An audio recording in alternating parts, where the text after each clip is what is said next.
It should have been me!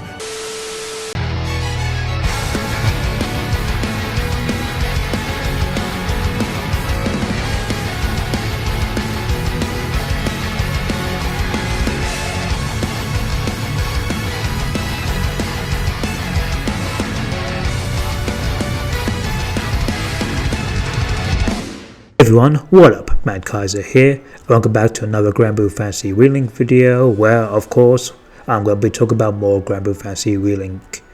And just this week we also got just some, juicy information about that Granblue Fantasy Relink has got, unveiled a new playable character throughout their Granblue showcase that they had, which talked about both Relink and Versus Rising.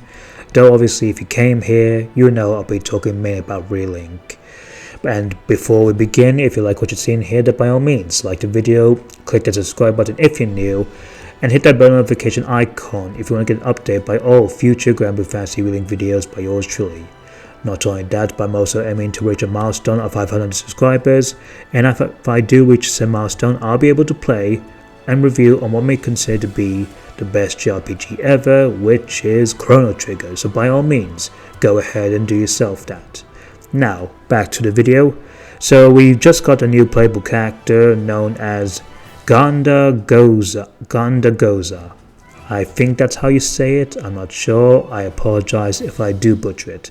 And thus, the playable count has now become to 18, so we have playable about 18 characters confirmed to be playable, even though it's confirmed he will not be the last announcement. And what this guy is the master of the Eternal Rage style, and is a bare-knuckled brawler, using overwhelming strength to beat his opponents to a pulp, and has a unique action called Raging Fist.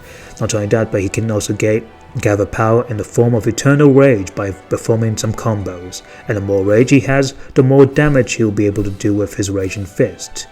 And at max level, if Raging Fist is at max level, it'll be able to perform huge amount of damage that could even defeat it in one blow to, like, say, a boss or so, which is absolutely awesome. Obviously, this guy might be, take some time to get used to his mechanics, but for those who really like, just brawler types in general, I think you might really like this guy. Though, rest in peace, Soriz fans who are expecting Soriz to be the one. Though who knows, maybe in the next playable character announcement, sometime before its release, we get to see him? Maybe? Who knows, we'll have to find out. Anyway, let us move on a little bit more about the whole gameplay stuff. Now, we've learned things that how seamless transition battles are a thing, which is absolutely awesome, and the stuff on how, like, enemies will also have stun gauges, which if you're able to fill it by repeating attacks, enemies will be able to flinch and be knocked down. And obviously the more you provide with link attacks, you'll be able to perform link combos against them, which will do crazy amounts of damage. And if they reach 100% your link level, obviously you will be able to activate link time, which mentioned before will not only slow down time against enemies, but also improve buffing your allies and performing new special attacks. Not only that, but we also got a little bit instance on what each character will be like to play as. In the case of Gran himself, he is a reliable leader who can, excel at close range combat with one-handed swords, and can also learn a variety of skills to fill any gaps within your party setup. So he has been described as a whole jack of all trades. As for Catalina, she's a skilled swordswoman, will boast both healing and protective skills, and can even call the primal beast Ares to provide temporarily enhancing her own attacks, which is awesome. Then we got the case of Rakam, who can be able to attack from a distance with both a rifle and a pistol, but if, say, an enemy gets too close, he'll be able to change his position in a blink of an eye. And I'm definitely going to be maining him because honestly we haven't had much shooters in JRPGs in the case, apart from Shion from Tales of Arise. And of course we got Io, our mage, who can wield a variety of spells to support allies and also even hinder enemies. and once she puts some distance between herself and her own target, she can truly pump some massive damage, which is absolutely phenomenal. And as a mage fan, I'm definitely looking forward to trying her out. Then we got our old man himself, Yugen, who specializes in precision firing from a distance and can even aim at specific weak points for bigger damage. So it's pretty much like a sniper in this sense, which is absolutely cool. Rosetta is also able to wield thorns from mid-range to keep enemies at bay, and can even plant roses across the battlefield, which provide a variety of support effects to allies. For Fairy, who was one of our newly announced party members back at Anime Expo, our ghost girl herself, she can be able to thrash enemies from mid-range with her own whip, as well as both her and her pets can provide, well, supportive effects to allies. Look at the whip animation though, wow, just absolutely amazing. Then we got our boy Lancelot, an agile knight who specializes in evasion and overwhelming his foes with a flurry of attacks from his dual blades. And honestly, he looks so cool, no pun intended.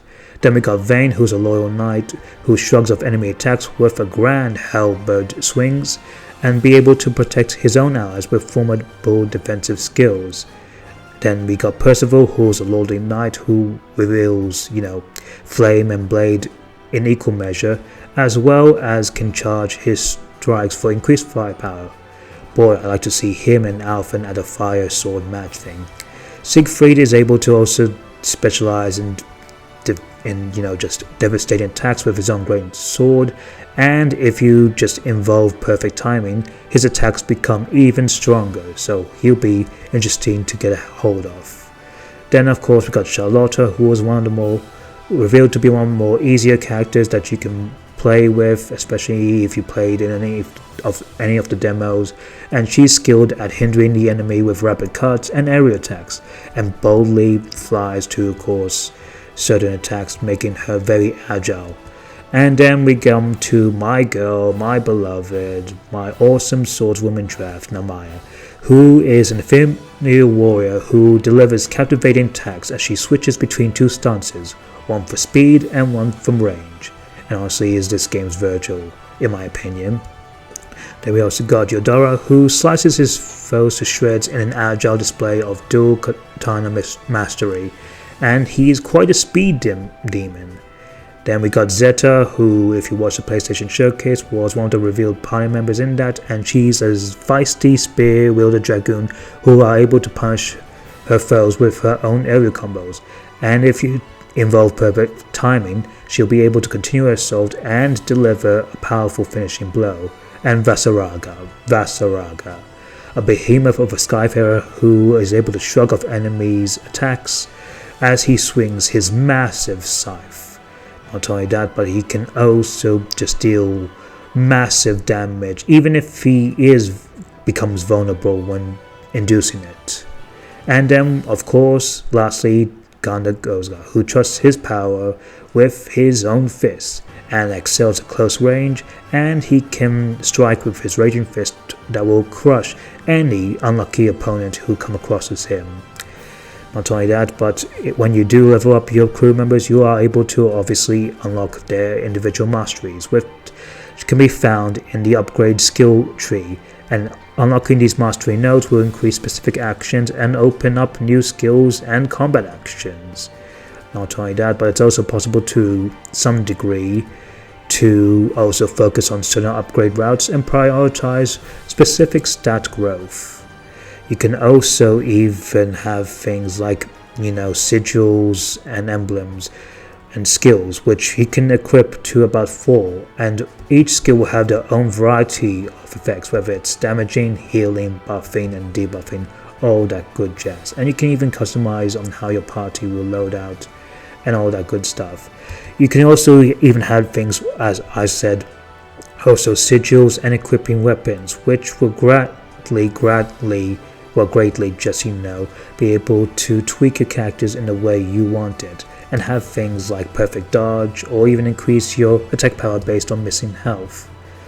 And each character is just, you can choose on how you play.